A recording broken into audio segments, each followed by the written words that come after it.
Okay, so getting back into our coverage over Captain America in the Heroes Reborn reality, we kind of pick up with the idea of Steve Rogers trying to rediscover America once again. And let me explain why. Because when it came to Steve Rogers, this man truly did have a messed up origin in the Heroes Reborn reality.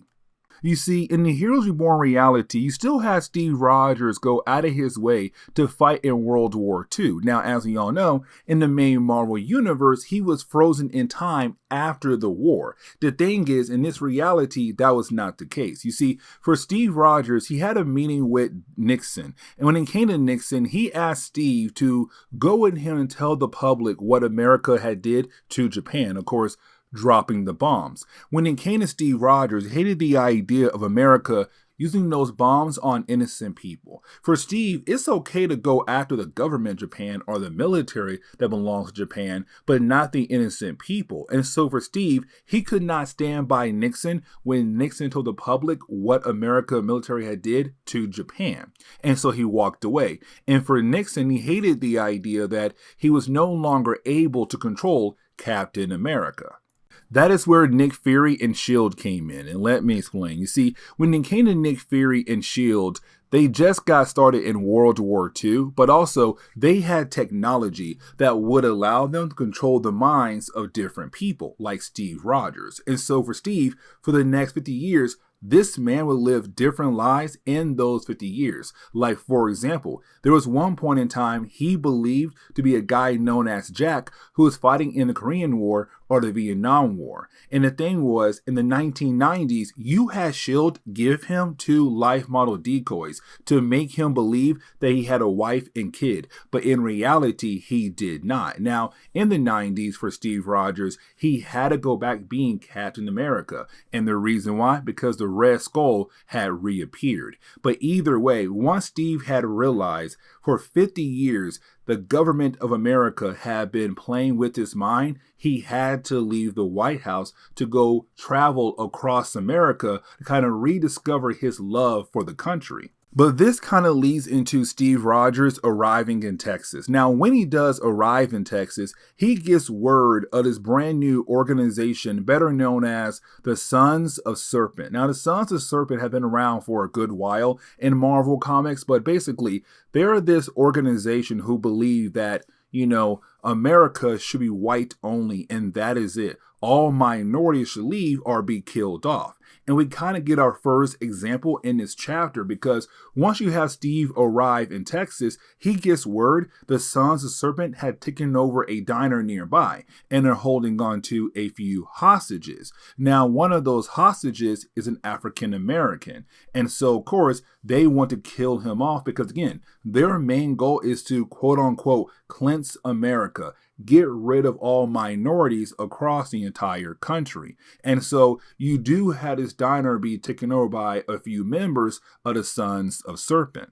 And so that leads into Steve Rogers arriving, but as Captain America. Now, we already know our boy is going to be able to take these guys down very easily. But after doing that, you have Steve be confronted by the African American hostage. Now, in this storyline, you're going to have different people kind of talk to Steve about how great he is because other people to them have fought alongside with Steve Rogers, heard about him or saw him, but in some kind of way, he had inspired a whole lot of people back in the 1940s when it came to World War II. Now for Steve Rogers, his main goal is to figure out who are these Sons of Serpent, because for him, it's completely wrong to go after minorities for no actual good reason.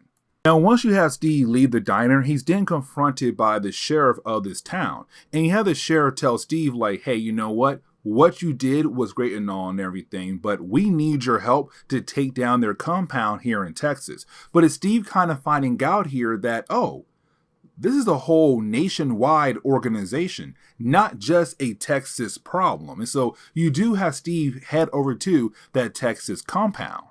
And so that leads into Steve Rogers heading over to this compound. Now, when he does arrive at this compound, is Steve wanting to have a peaceful conversation with a few members of the Sons of Serpents to just come out of the compound with their hands up. Like, there's no need for a gunfight with them and the FBI agents. Now, the problem is that they get Steve pretty angry. And the reason why, because you had these guys bring up the idea that minorities should not be in America, that basically they're ruining this country. And so for Steve, he hates the idea of what they're trying to say to him right now. So of course, you have Steve give them a speech they don't like about the idea of like, no, this country is for everybody.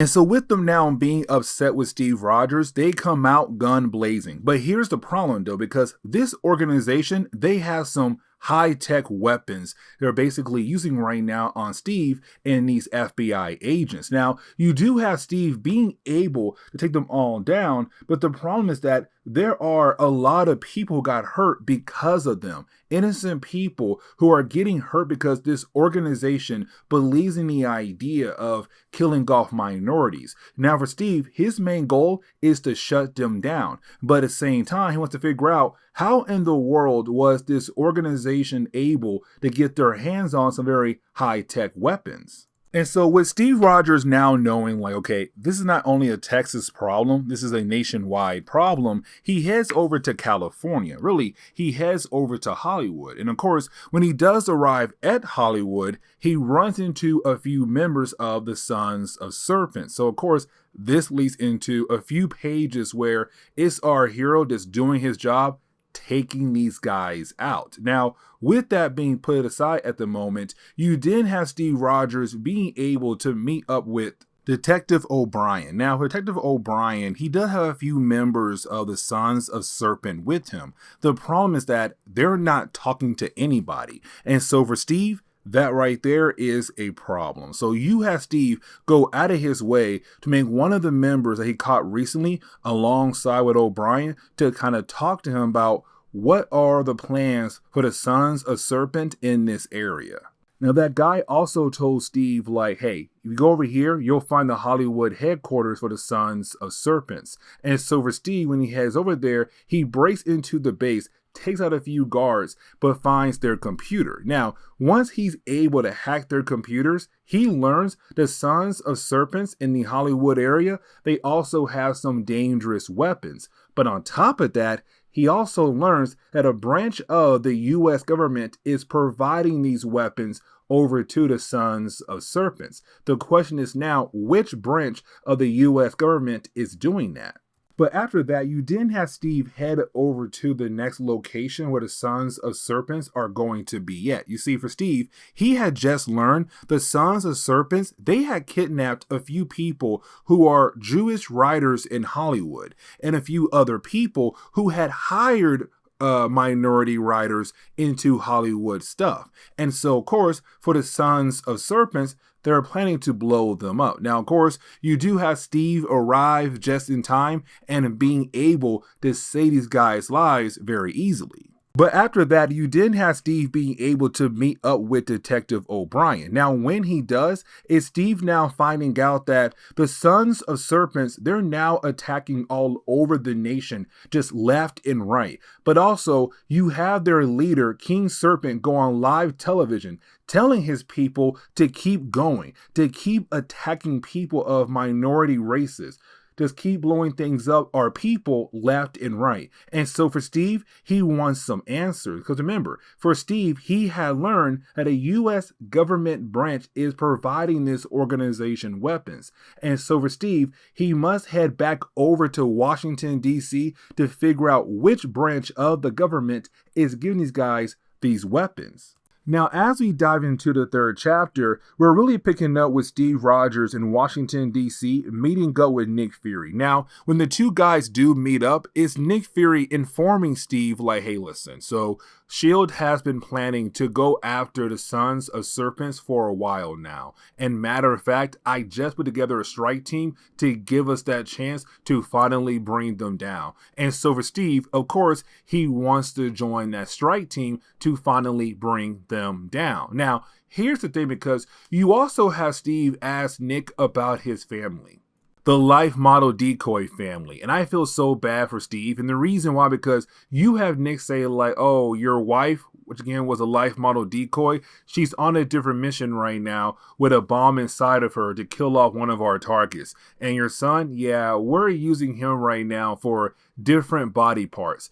And it's really sad because for Steve, he's kind of like, man, I had a family in this reality, and unfortunately, they were fake. But either way, you do have Steve go ahead and join the strike team.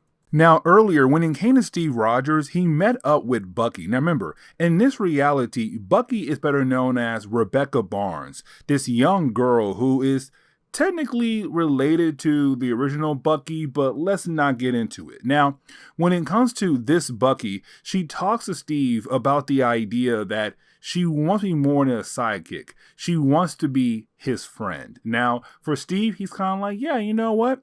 We can be friends. But it's also Rebecca informing Steve that she kind of realized that different people are acting weird on the helicarrier.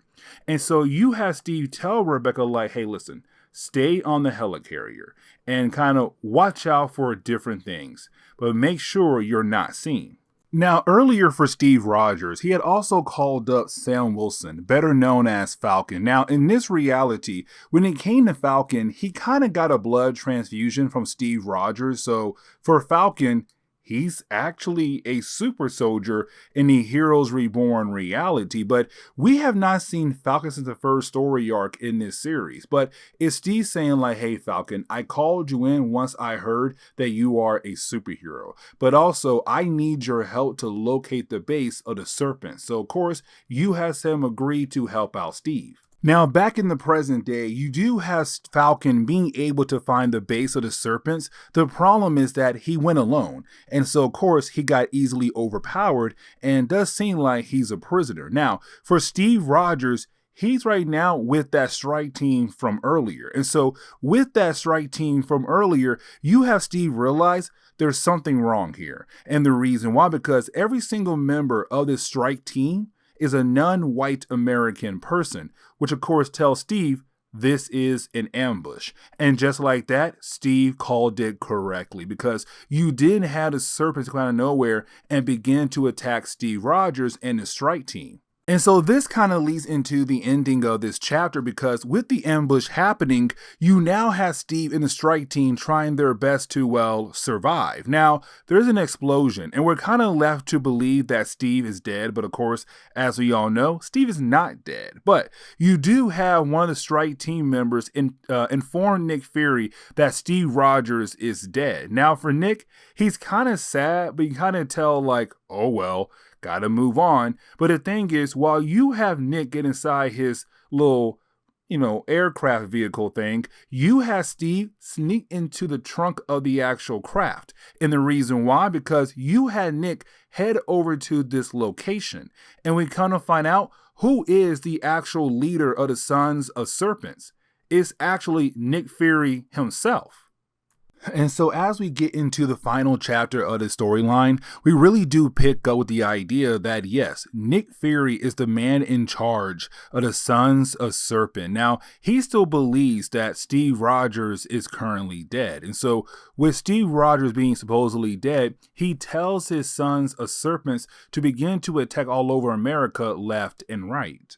Now, while you have that going on, let's not forget that when it came to Bucky, she told Steve earlier that she feels like there's something off when it comes to what's happening on S.H.I.E.L.D. Helicarrier at the moment. And so you have Steve tell her to stay behind, to hide in the shadows, to figure out what is actually been hidden right now on the helicarrier. And so for Bucky, we see her just sneaking around the place. But you do have Bucky find this one room that's kind of guarded very well.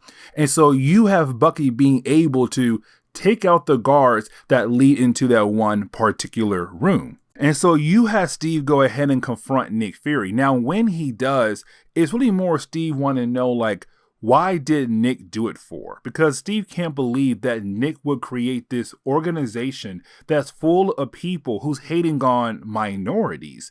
And the thing is, even though Steve and Nick never saw eye to eye, Steve still saw Nick as somebody who loves America, who wants to protect America. Now, you have Nick tell Steve the reason why he had created the Sons of Serpent is because he hated the idea of minorities being given so much government assistance. Because for him, once he does retire, he has almost no money saved for his retirement.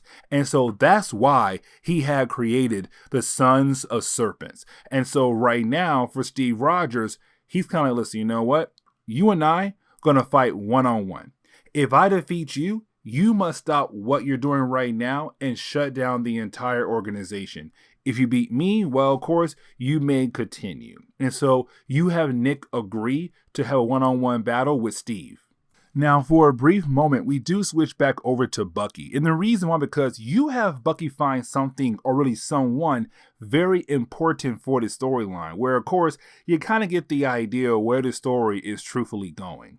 But getting back over to the battle between Steve and also Nick Fury, you have Steve and Nick go back and forth. Like literally, it does seem like they're evenly matched, even though I kind of feel like Steve should be able to easily take down Nick Fury. Now for Nick, he's kind of like, listen, even though I did agree to fight against you, even though I did agree to, say if you win, I'll go ahead and stop. The thing is, I already gave my order to my men 10 minutes ago. So of course right now, my men will sooner or later begin their attacks across America. And you then have Nick tell his Sons of Serpents, who are there with him at the moment, to go ahead and jump Steve Rogers. Now for Steve, he's kind of like, this is not fair. I am easily outnumbered. But you have Steve use his shield as a way to free Falcon, because Falcon is a prisoner of the Sons of Serpents.